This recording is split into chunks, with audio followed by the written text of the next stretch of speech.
시편 4편 1절부터 8절에 있는 말씀이고 큐티인 제목은 내 마음에 두신 기쁨입니다.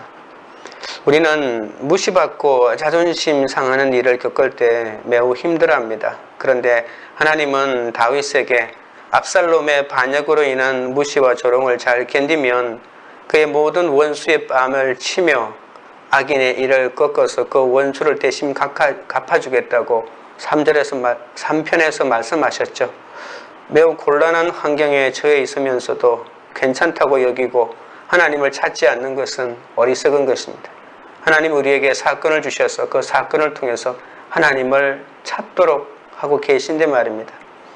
우리는 오직 구원이 하나님께 달려있음을 알고 나를 구원해 주시도록 부르짖어 기도해야 합니다. 환난 중에 있더라도 주의 백성이여 주의 자녀라는 정체성을 잊지 말고 하나님을 의지해야 합니다. 이 땅에서 내가 배반당해도 말씀으로 해석하며 내 탓으로 여길 때 구원의 기쁨과 감사를 알게 됩니다.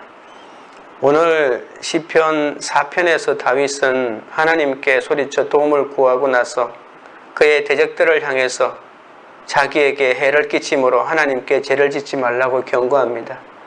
하나님이 보호하고 돌보기 위해 그를 택하셨기 때문에 하나님이 지금 보호하는 사람을 아무 이유 없이 해를 끼치는 것은 하나님이 그냥 두지 않는다고 말씀하는 거죠.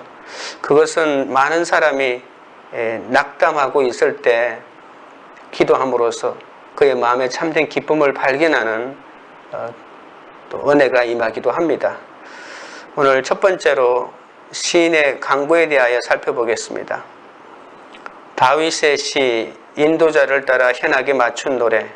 내 의의 하나님이여 내가 부를 때에 응답하소서. 곤란 중에 나를 너그럽게 하셨사오니 내게 은혜를 베푸사 나의 기도를 들으소서. 다윗의 시 인도자를 따라 현악에 맞춘 노래는 표제어라고 합니다. 시편 전체 150개 가운데 무려 116개의 시편이 히브리어 본문이나 또는 제목으로 나타나고 있습니다. 다윗의 일생과 관련시키는 표제어가 13개 있습니다. 그래서 다윗을 저자로 봅니다. 시편의 표제어는 본래 시편의 내용은 아닙니다. 시편 해석 역사와 삶에서 개인과 공동체에 사용된 방식에 대한 중요한 단서를 제공해 주기도 하는데요. 다윗이 표제어에 많이 등장하는 이유는 다윗이 직접 그 시를 지었다는 것이라기보다는 다윗의 삶의 관점에서 그 시편을 이해해야 한다는 것입니다. 왜냐하면 이 땅에 많은 사람들 중에 다윗의 삶만큼 파란만장한 삶이 없기 때문이죠. 보통 인간이 겪을 수 있는 많은 일들이 그의 삶 속에 다 나타나고 포함되었다고 말할 수가 있습니다. 그래서 표제어에 달려있는 다윗의 삶의 중요한 사건의 순간순간 그 관점에서 그 시를 읽으면 그 시를 잘 알 수 있다는 그런 관점이죠. 시편 3편과 4편이 굉장히 긴밀하게 연결되어 있는데 시편 3편의 표제어가 압살롬에게 쫓기던 다윗의 심정으로 이 시를 읽어야 된다고 말하고 있거든요. 그래서 시편 4편도 압살롬에게 도망가던 다윗의 심정으로 읽을 때 그 내용이 좀 더 잘 들어온다고 볼 수 있습니다. 다윗은 압살롬 사건으로 인해서 탄식합니다. 이 시편 4편도 탄식시라고 말할 수가 있습니다. 그래서 압살롬 사건으로 아마도 부르짖는 다윗의 탄식이 아닐까 생각하는 거죠. 다윗은 압살롬이 자기를 죽이려 하자 이 일이 자기 삶의 결론이라고 고백합니다. 자신의 죄 때문에 일어난 것이라고 말하는 거죠. 나단이 사무엘하 12장에 나타나서 다윗의 죄를 지적해 줄 때 특별히 10절, 11절을 읽어보겠습니다. 이제 내가 나를 업신여기고 햇사람 우리아의 아내를 빼앗아 내 아내로 삼았은즉 칼이 내 집에서 영원토록 떠나지 아니하리라 하셨고 여호와께서 또 이와 같이 이르시기를 보라 내가 너와 내 집에 재앙을 일으키고 내가 내 눈앞에 내 아내를 빼앗아 내 이웃들에게 주리니 그 사람들이 내 아내들과 더불어 백주에 동침하리라. 이 예언의 사건은 압살롬을 통해서 성취되었잖아요.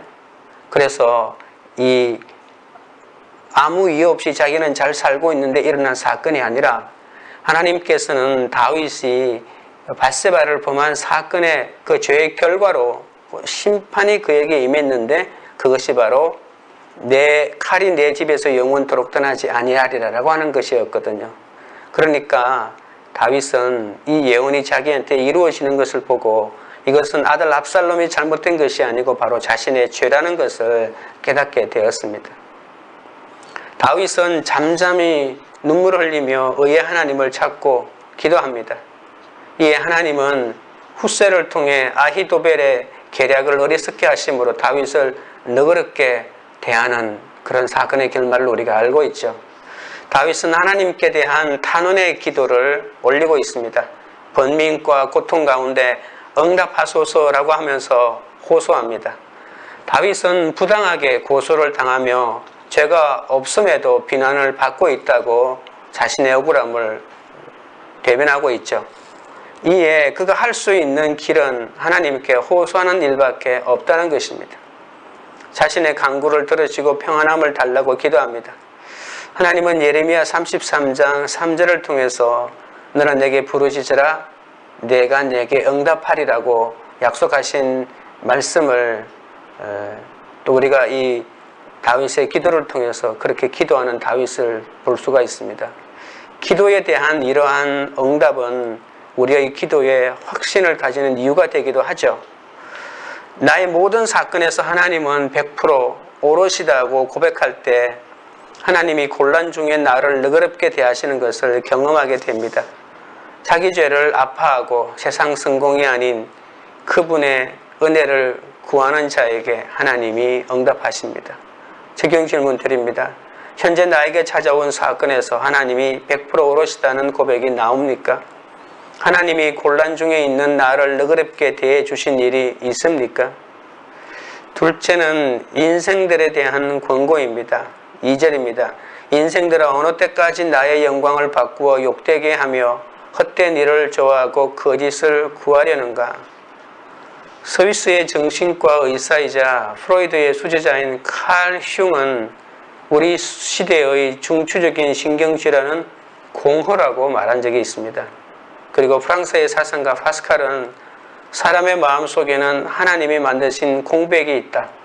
이것은 어떤 피조물로도 채워질 수 없고 오직 예수 그리스도를 통하여 하나님에 의해서만 채워질 수 있다고 했습니다. 하나님의 영광을 욕되게 하며 헛된 일을 좋아하고 모든 거짓을 멈추어야 합니다. 사도 바울도 로마서 1장에서 이와 비슷한 말을 한 적이 있습니다. 그런데 인간은 하나님을 거부하고 공허를 채우기 위해서 한 일이 뭘까요? 바로 우상을 만들어냈죠. 하나님을 알면서도 하나님이 아닌 다른 것으로 잘 살아보겠다고 한 것이죠. 우상은 하나님을 부인하고 자기를 높이는 것이죠. 우리가 섬기는 우상이 하루아침에 만들어진 것은 아닙니다. 학벌이라는 공부 못하는 아이가 우리 자녀가 공부를 못할 때는 그 아이가 우상이 되기가 쉽지가 않습니다. 열심히 공부시켜서 좋은 학교에 들어가면 이 학벌이라는 우상이 만들어지기 시작하는 거죠. 내가 돈이 많으면 돈의 우상이 만들어지는 거죠. 내가 열심히 애쓰고 노력한 만큼 내가 섬기는 우상은 더 거대해지고 견고해집니다. 학벌을 이용한 돈과 출세의 우상이 내가 성과를 내면 낼수록 더 확고하게 내 삶 가운데 자리를 잡는 것입니다. 하나님이 그분의 주권으로 다윗을 왕으로 세웠었습니다. 그런데 백성은 다윗을 반역한 압살롬을 따르면서 하나님의 영광을 욕되게 하고 헛된 일을 좋아하며 거짓을 구합니다. 본문에 나오는 다윗의 심정은 이 두 가지가 같이 되어 있어요. 이것이 근원적으로 내 죄 때문에 일어난 것이라는 것을 말하면서도 자기를 대적하고 자기를 죽이려고 하는 그 압살롬을 따라하는 그 대적자들의 어리석음에 대해서 다윗이 또 하나님에게 호소하는 이 두 장면이 함께 겹쳐져 있다는 것이죠. 압살롬은 아히도벨과 후세의 말을 들어도 정작 하나님께는 묻지 않았기 때문에 평강이 없습니다. 또한 자기 욕심 때문에 길이 보이지 않는 것이죠. 압살롬이 후세의 말에 흔들린 것은 자신의 죄인임을 모르기 때문이죠. 지금 곧바로 군대를 보내서 도망치는 다윗의 뒤를 쫓아가서 다윗의 잔당들을 제거해야 된다고 이렇게 말했지만 그 말에 대해서 후세는 그렇지 않다. 지금 군대를 정비하고 나중에 쫓아가야 된다고 하면서 다윗이 도망갈 수 있는, 준비할 수 있는 여지를 만들어주죠. 그래서 그 말을 들었다가 결국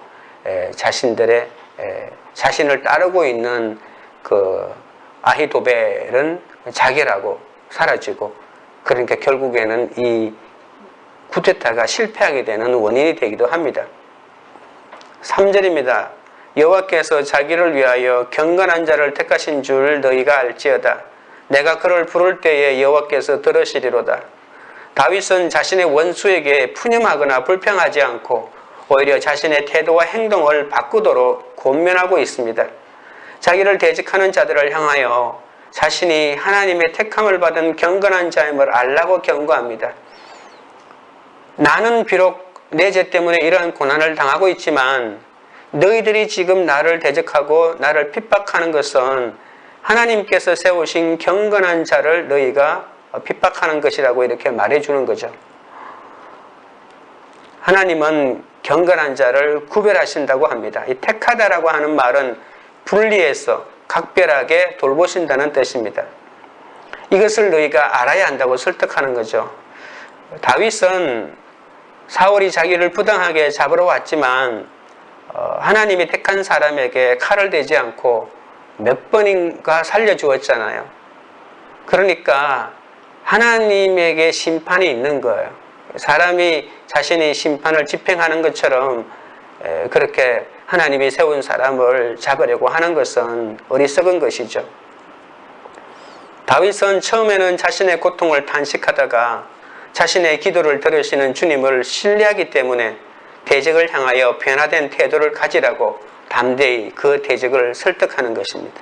4절입니다. 너희는 떨며 범죄하지 말지어다. 자리에 누워 심중에 말하고 잠잠할지어다. 떨며 범죄하지 말라라고 하는 말은 하나님의 징계에 대한 두려움을 깨닫고 하나님을 두려워함으로 범죄를 그치라는 그런 충고죠. 자리에 누워라고 하는 말은 저녁 시간에 은밀한 곳에, 아마도 침소이겠죠. 자신의 침소나 그 은밀한 곳에 있다는 것을 말하는데, 왜냐하면 사람이 잘 때는 자기 반성을 하기에 아주 좋은 시간이죠.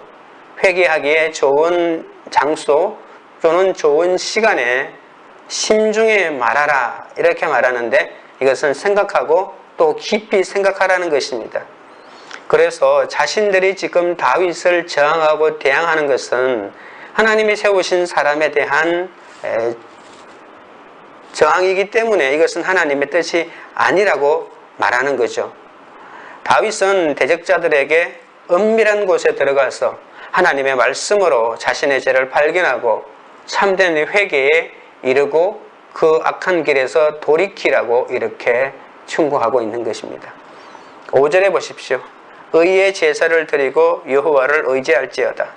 다윗은 그의 대적들에게 분노를 너그러뜨릴 것과 또 말을 억제하라는 소극적인 권면과 더불어 이제는 하나님께 예배하고 하나님을 신뢰하라는 적극적 권면도 있지 않습니다. 저녁에 잠자리에 들 때 내가 과연 지금 무슨 일을 하고 있는지를 생각하고 자신의 죄를 깨닫고 난 다음에 이제는 하나님에게 적극적으로 나아가 예배를 드리라고 말하고 있는 것이죠. 의의 제사는 하나님이 받으시는 제사이고 또 하나님께 합당하게 드리는 제사를 의미합니다. 하나님이 말씀대로, 언약의 말씀대로 제사에 대한 여러 가지 방식을 말씀해 놓았죠. 그 말씀대로 지키면서 하나님께 제사를 드리는 뜻도 있고, 또 의의 제사라고 하는 이 말 속에 가장 중요한 의미는 제사를 드리는 자가 바로 그 마음에 회개하는 심정으로 하나님에게 나아가야 된다라고 하는 것입니다. 하나님께서 받으시는 것은 재물보다는 우리의 상한 심령이지 않습니까? 회개하지 않는 마음으로 하나님에게 나아가는 것은 의의 제사가 될 수 없습니다. 그러니까 4절에 너희가 회개해라. 너희들의 행동이 지금 얼마나 잘못됐는지 돌이켜보라. 이렇게 말하고 난 다음에, 그리고 그 회개의 마음이 일어났을 때 그 심정을 가지고 하나님께 나아가 예배를 드리라. 그것이 바로 너희들이 드릴 의의 제사가 될 것이다. 그리고 여호와를 의지할지어다라고 말하는 거죠. 참된 회개와 참된 신뢰로 하나님을 경배하는 자들은 하나님과의 올바른 관계가 회복되죠. 그래서 하나님이 그들의 의가 되는 것입니다. 분내지 않고 하나님의 뜻에 순종하면 하나님이 가장 좋은 것을 주십니다. 그런데 우리는 종종 자존심 때문에 일을 망칩니다. 회개해야 될 때를 회개하지 못하고 자신의 자존심 때문에 결국 하나님 앞에 나아가지 못하는 그러한 어리석은 일들을 많이 경험하게 되죠. 다윗처럼 상한 심령으로 회개의 제사를 드리고 의로운 행실로 영적 제사를 드리는 것이 여호와를 의지하는 것입니다. 다윗도 엄청난 죄를 짓고, 그러나 하나님께서 말씀의 선지자인 나단을 통해서 자기 죄를 지적하자 그 앞에서 바로 깨닫고 통회하고 자복하고 회개의 길을 택하지 않았습니까? 적용 질문 드립니다. 헛된 일을 좋아하고 거짓을 구하는 내 모습은 무엇입니까? 힘든 일을 만나면 하나님께 묻기보다 사람의 말을 더 의지하지는 않습니까? 셋째는 기쁨과 안식입니다. 6절입니다. 여러 사람의 말이 우리에게 선을 보일 자 누구뇨 하오니 여호와여 주의 얼굴을 들어 우리에게 비추소서. 6절에서 다윗은 우리에게 선을 행할 자 누구뇨라고 하는 대적들이 하는 말을 인용합니다. 다윗이 하는 말이 아니라 다윗을 대적하는 사람들이 이 말을 하고 있다고 다윗이 말하는 거죠. 무죄한 사람이 하나님을 신뢰할 때 적들의 공격은 쉽게 좌절될 수 있습니다. 하지만 의심이 생기면 그 이 의심으로 인해서 하나님에 대한 확신이 쉽게 무너집니다. 하나님이 과연 나를 지켜주실까? 난 하나님을 믿을 수 없다. 그러니 내가 내 단도리를 해야 되겠다. 내 힘을 의지하고 내가 최대한 나를 살려주고 나를 지켜줄 사람을 찾아 나서는 이런 일을 하게 되는 거죠. 그래서 고난이 오고 사건이 왔을 때 하나님에 대한 신뢰가 무너지면 하나님께 나갈 수가 없게 됩니다. 하나님에 대한 의심이 성도들에게 얼마나 위험한지 모릅니다. 적의 공격을 극복하는 일도 중요하지만 자기 안에서 들려오는 의욕과 의심의 소리도 우리가 극복해야 될 중요한 과정입니다. 이스라엘의 제사장들이 제사를 드리고 난 후에 백성들을 축복해주는 아론의 축복에 대한 말씀이 민수기 6장 24절, 25절, 26절에 나와 있죠. 그 말씀 중에 하나가 바로 여호와여 주의 얼굴을 들어 우리에게 비추소서라고 하는 것이죠. 여호와여 그 얼굴로 내게 비추사 은혜 베푸시기를 원하며 여호와는 그 얼굴을 내게로 향하여 드사 평강 주시기를 원한다라고 하는 그 24절, 25절, 26절 가운데 25절, 26절에 보시면 여호와여 주의 얼굴을 내게 비추사 그 얼굴을 내게로 향하여 드사라고 하는 이 두 구절이 나옵니다. 그래서 아마도 6절에 나와 있는 여호와여 주의 얼굴을 들어 우리에게 비추소서라고 하는 것은 그 기도문을 기억하고 다윗이 기도하고 있는 장면이죠. 7절, 8절입니다. 주께서 내 마음에 두신 기쁨은 그들의 곡식과 새 포도주가 풍성할 때보다 더하니이다. 내가 평안히 눕고 자기도 하리니 나를 안전히 살게 하시는 이는 오직 여호와이시니이다. 여러분은 어떨 때 가장 기쁘십니까? 외적인 기쁨인 풍성한 결실과 또 새 포도주로 인한 기쁨이십니까? 아니면 하나님이 내 마음에 주시는 기쁨입니까? 오늘 본문에서는 우리가 외적으로 아무리 풍성한 수확을 얻는다 할지라도 더 그거보다도 큰 마음의 기쁨을 하나님을 통해서 얻어야 한다고 말하고 계십니다. 이 땅에서 육적인 풍년이 되면 가장 행복한 삶을 살 것 같이 보이지만 그곳에 참된 기쁨이 있는 것은 아닙니다. 내가 마음으로 진심으로 하나님을 만나야 합니다. 다윗의 진정한 기쁨은 그 어떤 외적인 기쁨보다도 하나님의 얼굴빛을 깨닫고 그 얼굴빛에 있는 하나님의 은혜를 받아들이는 기쁨이죠. 무거운 압박감과 괴로움으로 탄원의 기도를 시작했던 다윗은 이제 하나님에 대한 확신으로 가득 찬 평안한 마음으로 기도를 끝맺고 있는 것을 볼 수가 있습니다. 8절을 다시 보십시오. 내가 평안히 눕고 자기도 하리니 나를 안전히 살게 하시는 이는 오직 여호와이시니이다라고 하십니다. 아무리 감당할 수 없는 고난의 사건이 와도 다윗처럼 자기 죄를 고백하고 회개하는 것이 선을 보이고 주의 빛을 비추는 것입니다. 예배를 드리고 말씀을 묵상할수록 인간이 어려서부터 악하다는 것을 깨닫게 됩니다. 그런데 이것을 알면 우리 인생의 많은 문제가 해결됩니다. 한결같이 말씀을 묵상하다 보면 하나님이 사람과 사건을 해석할 수 있는 힘을 주시기 때문이죠. 오직 한 분이신 하나님을 주님으로 모시고 있는 다윗은 하나님은 긍휼히 여기시지만 회개하지 않고 돌이키지 않는 인생에게는 결코 관심을 기울이지 않는다는 것도 잘 보여주고 있습니다. 다윗의 대적들은 끊임없이 다윗을 협박하면서 그리고 다윗을 비난하고 그래서 긴장과 불안을 가져다 주지만 하나님은 다윗에게 평안한 마음을 주셔서 이 세상 누구보다도 깊은 단잠을 자게 하시는 겁니다. 잠을 잔다는 것은 완전히 무방비 상태에 놓이는 거잖아요. 내가 할 수 있는 것은 아무것도 없습니다. 하나님이 나를 지켜주신다고 믿지 않고는 이렇게 적군에게 쫓기는 사람에게 단잠이 있을 수가 없습니다. 아마도 신도 신지 않고 기드론 시냇가를 가로질러서 도망치고 있는 그 다윗의 그날 저녁에 과연 여러분 같으면 단잠을 자실 수가 있겠습니까? 그래서 여기에는 단잠을 잤다는 것은 하나님의 지키심과 보호하심을 얻었다는 그런 뜻이 있는 것이죠. 압살롬이 쫓아오는 상황에서도 누워서 평안히 잠을 잘 수 있는 이유는 하나님께서 그의 안전을 보장해 주시기 때문입니다. 내가 평안히 눕고 자기도 하리니 이보다 더 놀라운 신앙 고백이 어디 있겠습니까? 다윗은 이런 내적인 기쁨이 곡식과 새 포도주의 풍성함으로 인한 기쁨보다 훨씬 더 크다고 고백하면서 하나님은 말씀을 묵상하고 말씀대로 살고자 하는 자에게 평안한 단잠과 마음을 허락해 주신다고 고백합니다.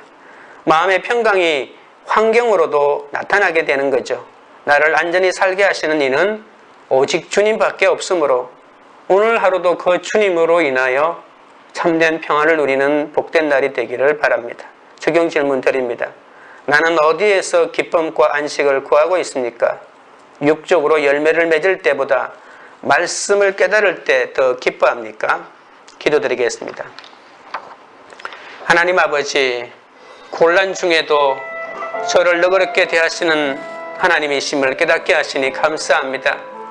현재 나에게 찾아온 사건에서 하나님이 100% 오롯이다는 고백을 하게 하옵소서.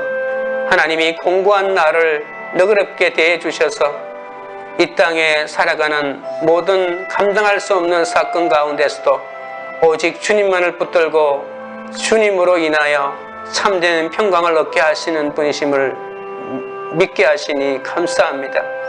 내 인생에서 무엇이 잘못되었는지도 모른 채 서거질 우상을 향해 달려가는 저를 불쌍히 여겨주시고 하나님의 자리에 자녀와 배우자와 서거질 사람과 돈을 놓고 있는 저를 불쌍히 여겨 주옵소서. 내가 우상으로 삼고 있는 모든 것을 내려놓게 하시고 오직 주님의 얼굴에 있는 그 영광스러운 은혜의 빛을 구하게 하여 주시옵소서.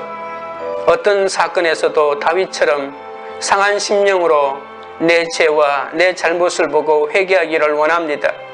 헛된 일을 좋아하고 거짓을 구하는 나를 불쌍히 여겨 주옵소서. 힘든 일을 만날 때마다 사람에게 묻고 사람을 의지하지 않게 하시고 오직 하나님께 묻고 하나님만 의지하게 하옵소서. 말씀을 깨닫는 것이 육적인 결실을 거두는 것보다 더 큰 기쁨인 것을 알게 하시고 날마다 말씀 묵상에 힘쓰도록 도와주시옵소서. 육적인 풍년을 구하는데 기쁨과 안식을 구하지 않게 하옵소서. 육적으로 열매를 맺을 때보다 말씀을 깨달을 때가 더 큰 기쁨이 있다는 것을 알게 하옵소서. 관계 우리들 교회가 어떤 상황에서도 자신의 죄를 보고 믿음을 회복하게 하시고 우리들을 개척하는 이들의 구원을 위해 기도하는 공동체가 되게 하여 주시옵소서. 곤란 중에 부르짖을 때 곤란 중에 너그럽게 대하시는 하나님의 은혜를 경험하게 하여 주시옵소서. 우리를 힘들게 하는 어떤 대적도 마다하지 않고 복음 들고 산과 강을 건너는 그런 공동체가 되게 하여 주시옵소서. 예수님의 이름으로 기도드리옵나이다. 아멘.